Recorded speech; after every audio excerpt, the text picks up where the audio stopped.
that interaction and that connection. Those are the things that are going to be the foundations of really jump-starting what we do.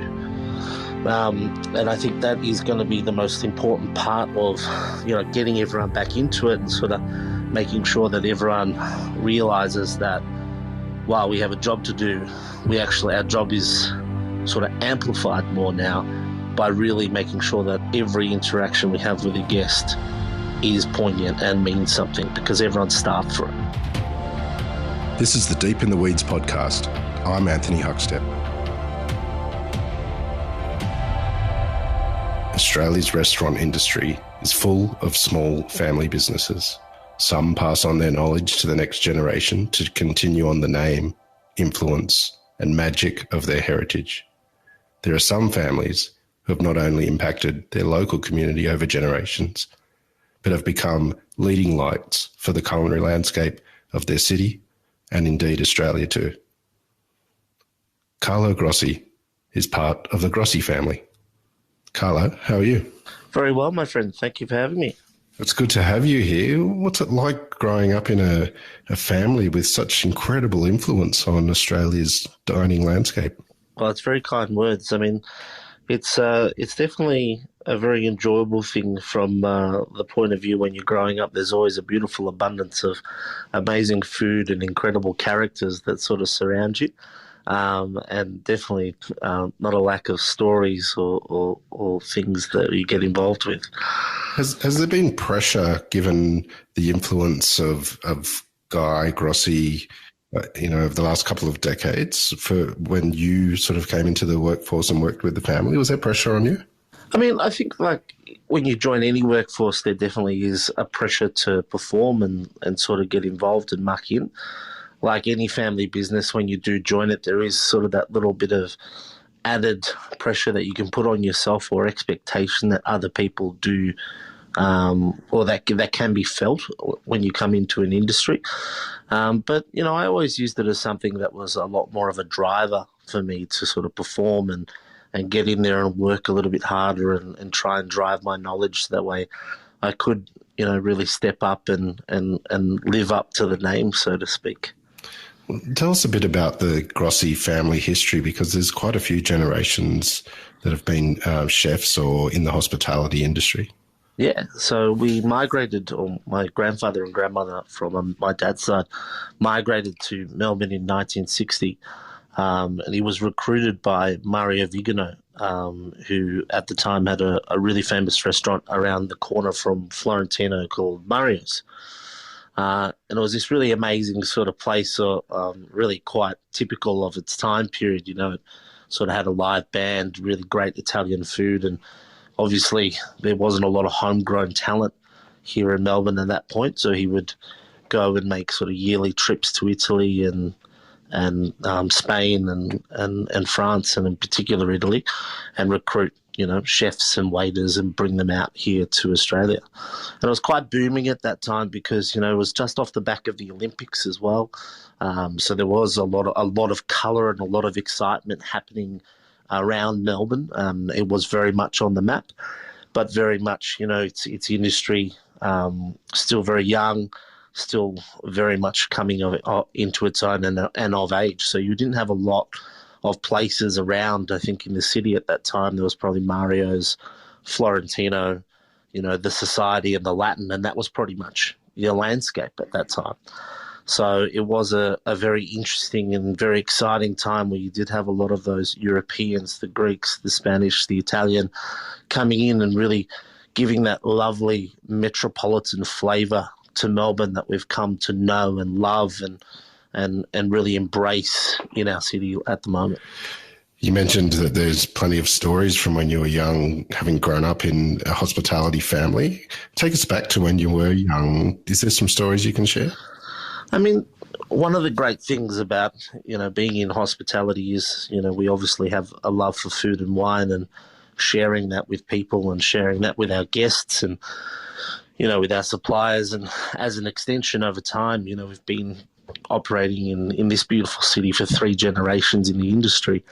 And often you sort of, you've got these great experiences where guests become friends that become family. So we've got lots and lots of examples of that where, family friends are now with people who've we've been serving have become family friends, and who, or people in the industry have become family friends who become intrinsic parts of the family now these days. Like, for example, Peter Papini, who's worked for us for a really long time, who started work with Dad almost 35 years ago. He's really part of the family, and he still works in the business today. And, when you come together on a Sunday lunch or for a Christmas or something like that, these people always become part of the fabric of catching up and the larger extended part of the family.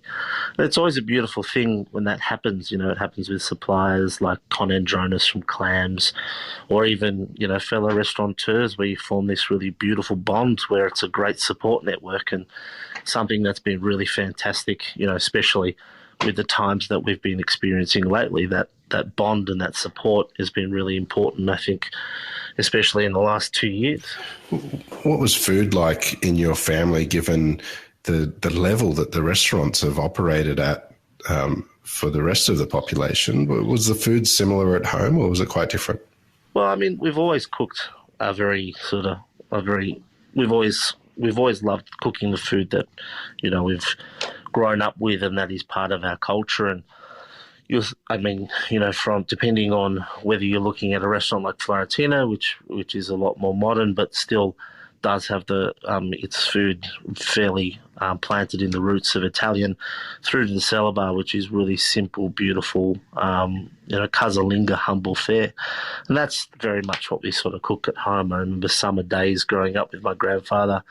One of the things we'd do to pass the time would be to make the olivi escolane, where you pip olives for hours and hours and then fill them with a little meat farce and then crumb them and fry them.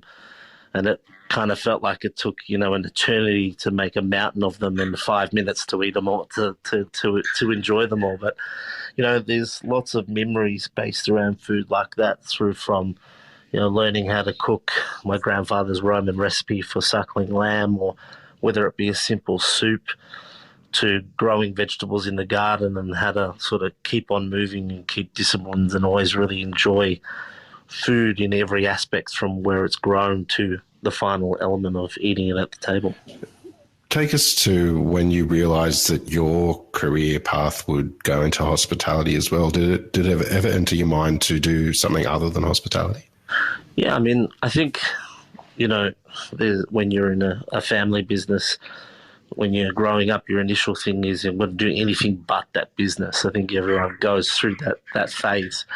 And I had that phase growing up. I really felt like, I wanted to do something, whether it be politics or psychology. Those were the sort of realms that I was more sort of gravitating towards. But, like all good family businesses, they become very centric to your life as you grow up.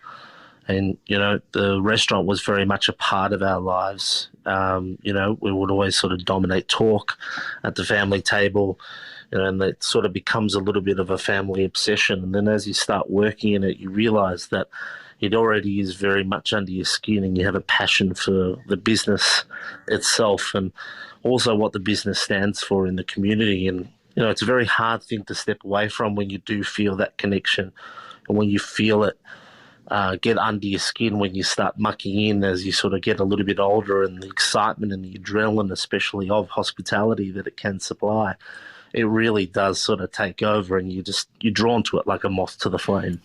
When did you feel like you really found your feet working with the family over multiple venues? I know Ombra opened in 2012. And that was something that you ran. Was that a real key moment for you? That was a real key moment. I mean, before that, I'd worked in the restaurant at Florentino growing up. I think I started on the floor in the dining room upstairs when I was 13. And my job was to clear ashtrays and top up waters, which sort of dates me a little bit now these days. But then as we progress forward, and, I hit my sort of later teenage years leaving school, I started at our restaurant down in St Kilda at Talano.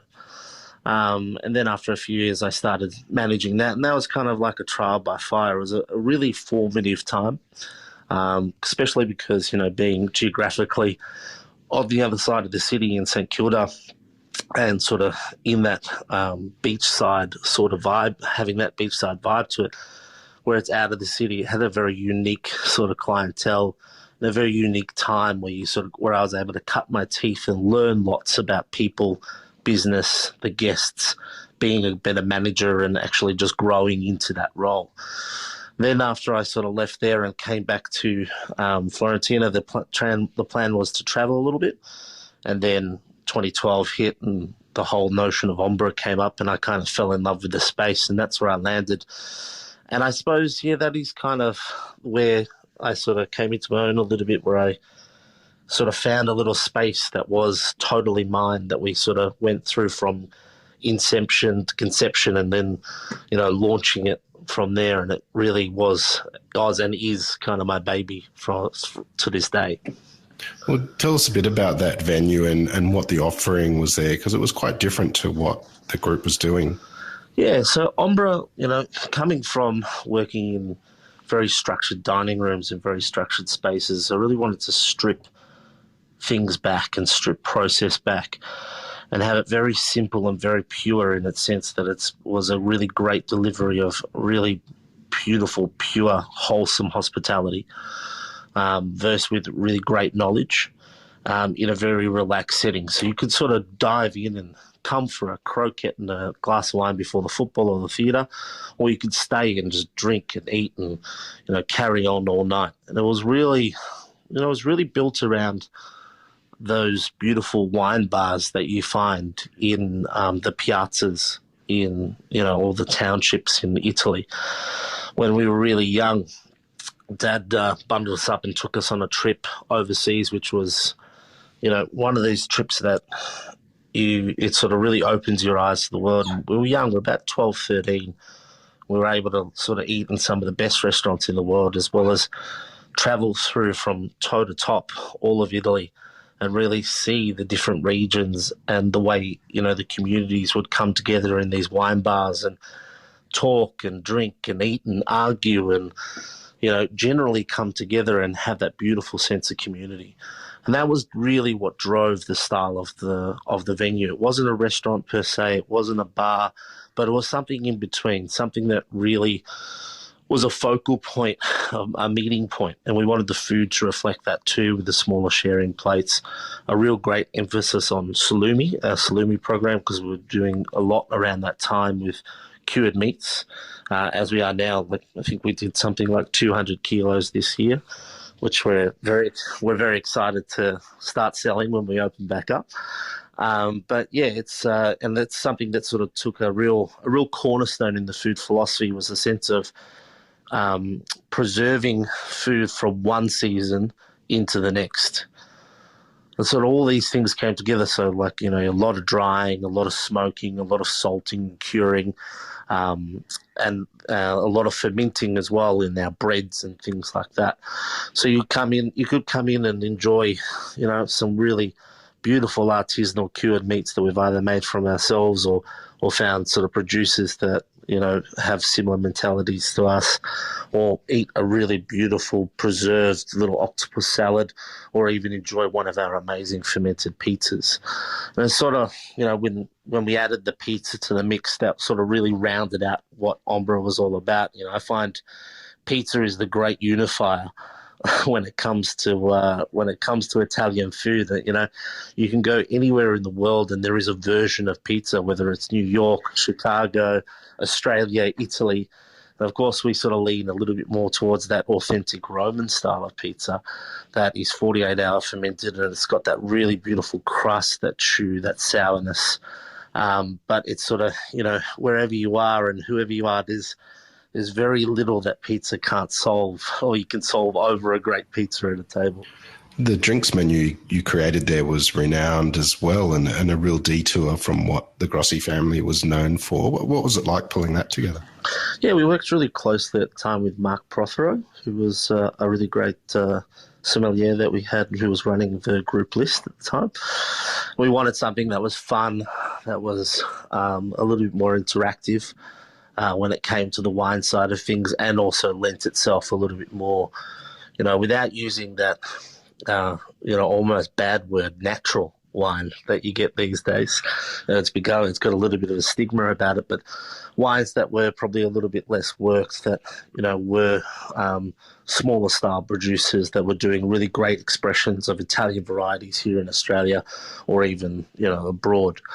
Things that had maybe a little bit more of that, a little bit more in that line of how we approached our salumi making as well, going back to older style winemaking practices and really capturing a sense of time and place, and also making it, again, quite fun. So something like Lambrusco is something that we really try and champion through the actual venue itself.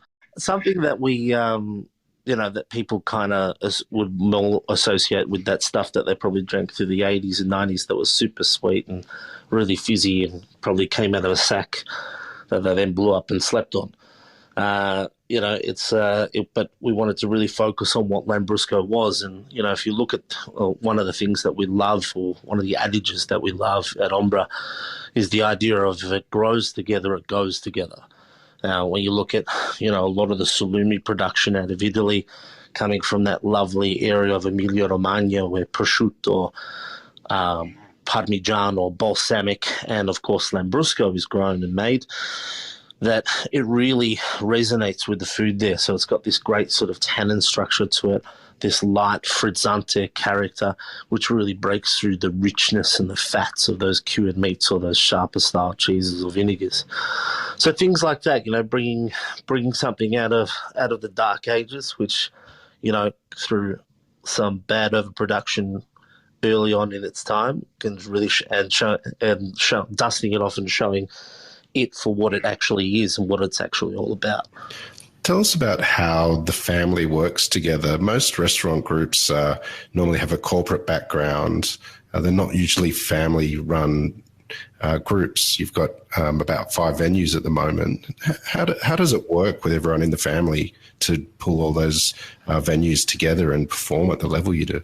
Well, I think we work better than we ever have done, ever, to tell you the truth, mate. And it really is a family affair. My sister's involved in the business. Now she does a lot of the design and things like that. My auntie, my uncle's been cooking with Dad for the last 30 odd years. My mum sort of handles all the account side of things. And I think we bring a different skill set to the table, all of us. But also, more than that, we're united by the fact that we love what we do, and we kind of like our places, So we all have this vision of where our product is going to end up. And I think because we have that sort of the end vision in place quite firmly of what we want and how we want our product to be and how we want our businesses to make people feel, we tend to be able to work together and get to that final destination really well. Now, sometimes we'll debate and talk about how we get to that destination, and it can become heated, but, that's all part of, having a great creative process, and I think that's why we've got such a broad scope of venues as well. You're currently in another lockdown in Melbourne. What's it been like for you the last year and a half? What impact has it had on the family? It's been very challenging. Obviously, not going to lie, there was during that first lockdown, we kind of all sat around the table, and barring my brother-in-law, I kind of made a joke that we're all unemployed for the first time in 30 years. And it kind of felt very flat around the table. I laughed, but it was a very daunting moment to think that for the first time after 3 generations, we actually didn't, although the future of our business was uncertain and it was totally out of our control. And I think that was a very hard thing to come to terms with for all of us, and it took us all a different amount of time to come to terms with that. But eventually, once you got through the first one and we came back, and the generosity of Melburnians and the care from our guests and the industry in general coming back towards us, people just picking up the phone who have been looking after for 5, 10, 15, 20 years, ringing just to say, are you okay? Ask you, are you okay? Or say, it's going to be okay. And it's quite a heartwarming realization when you feel that togetherness of not only the industry, but our city in general. It was quite a beautiful experience, quite emotional. Going forward, the lockdowns are tough. We've got them down to a fine art form. I think we got 3.5 hours notice the last time. It's a bit heartbreaking because there's always waste.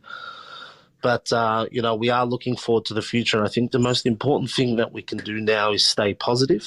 The light is hopefully at the end of the tunnel with with vaccines and things like that all coming online. And we just need to start thinking really positively about not only reopening and getting our city firing again, because it's heartbreaking to see it so empty. And it's almost eerie looking at it here now from the restaurant. But, getting people back into the city, getting theatres open, getting the creativity and the art of the creative parts of our city pumping again, like the arts, like the museums. It's not just about food and wine. While they're great facilitators of culture, it's about really injecting back that lifeblood into our city, which makes it so appealing for people to move here and to really enjoy it and to travel to Melbourne, is because it is so metropolitan. So it is really important that we start to look forward to that and how we can really, jumpstart things again. And I don't think we can really do that unless we're really super, super positive and looking forward to how we can rebuild, re-establish and re-engage. How important is having those customers that have been coming for 5, 10, 15 years over generations, and that connection during this time? Oh, it's been amazing. I mean, we've got our at-home service or delivery service like almost everyone has. And it's been really, really popular, which has been great and helped a lot with trying to keep, a good portion of the team employed. But also keeping them active, getting them out of the house and moving around as much as they can and as safely as possible. But like I said, it's more the emotional and the emotional headspace that you have, and having that support every time you come back. The restaurant is full of those guests, and it's become more like a party every time we open, which is it's fantastic. The atmosphere is electric. We're very lucky. Our restaurant at Florentino is almost 100 years old, and it's been operating as Florentino for almost 100 years. It's seen a few wars, it's seen a recession, a depression, and now a pandemic. And they're key to us coming back. There's a lot of conversation about what hospitality is going to look like in the future. How's it going to change? What's the landscape going to look like once this sort of thing clears? And, however it's going to change, none of us have the crystal ball to really tell you. But however it's going to change, the one thing that will never change, and is the cornerstone of our business as well, is that really truly meaningful and genuine interaction and delivery of recognizing someone or being hospitable when they come into the restaurant. That interaction and that connection, those are the things that are going to be the foundations of really jump-starting what we do. And I think that is going to be the most important part of, getting everyone back into it and sort of making sure that everyone realizes that while we have a job to do, our job is sort of amplified more now by really making sure that every interaction we have with a guest is poignant and means something, because everyone's starved for it. Grossi restaurants are renowned for incredible hospitality. And earlier you mentioned that you realised at a young age that it was under your skin and you had almost no choice but to have a life in hospitality. What makes great hospitality and great service? It can mean so many things for so many people, great service and great hospitality. I mean, one of the great legends of our industry internationally is Dani. And I love the way he has a very famous book that a lot of people have read, and it's quite a good book for you to read because it gives you a great ability to communicate what hospitality is. It gives you a language. he sort of, one of the things that I took away from it as a great lesson was the difference of you doing something for a guest or doing something to a guest. There's a very slight difference in the sentence. It's to and for. When something happens for you, you feel like you've been looked after. You feel empowered. You feel like you're the most important person in the world. When something happens to you, it's generally not a great experience, is it? For me, hospitality is about, genuinely welcoming someone into the restaurant, so much so that they feel like it's an extension of the family home. Our restaurants have always been about family, and the fact that more often than not there is a family member running around one of the dining rooms or the kitchens all the time, and that translates through to our staff, like I mentioned before, the people that work with us. We've had people work with us for 20, 30 odd years. And that really does become an important thing where you are translating that essence where it's like our family is an extension, our home is our restaurants are an extension of our home, and those people that work with us are as much part of that fabric as well. What is it that you love about what you do and the rich history that Grossi has in the industry? One of my favourite days to work is Christmas Day. So I've worked every Christmas Day since I was about 13 years old. We have we throw a great big Christmas lunch. It's just lunch, and then after that we're closed for a few days to let everyone reset and spend time with their family. But for me, Christmas lunch is just this amazing experience, and especially at our restaurants. Upstairs where I sort of position myself usually Christmas Day, but I usually move around the building a bit, where I usually open just in the grill and the upstairs restaurant. But we have groups that have been coming to the restaurant for 20, 30 years plus, so much so that generations, like the kids that started coming with their parents are now bringing their kids in, and their grandparents are. So it's very transgenerational, and the whole room, it's not like a normal day service. The whole room is very much a party. There's streamers flying from one end to the other. There's champagne bottles being shared. People are swapping tables. It's amazing. The atmosphere is electric, and it really is that. For me, it's just like that quintessential essence of Christmas. But it's also that essence of hospitality. We're so lucky to be included in these special days where, people let you into their family and let you become a part of those celebrations. So whether it's Christmas or the anniversary, or, we've had people come upstairs who got engaged at the restaurant 70 years before. These are the very important experiences that you then become a part of. And it makes me realise how lucky we are to do what we do. We love looking after people as a personality trait if you're in hospitality. But we're just so privileged to be a part of those special and important events in their lives. History suggests that after things like pandemics, there's a big boom in society. And we saw glimpses of that when the restaurant industry has opened up before closing down again. What's your thoughts? Are you expecting, once we move forward with vaccinations, that there may be a big boom for restaurants and the arts and getting out? I think so. Yeah, I definitely think so. I think, you can feel that everyone is very much ready to be out and about again. Human beings are very social creatures. We, crave that interaction, and we crave to, see and be with other people and enjoy things. I mean, hedonism never goes out of style, does it?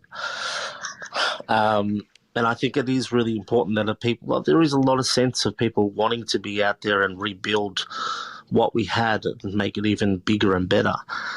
And, in our industry, it has taken a real big hit, as have the arts and things like that, which, as we touched on before, are really important.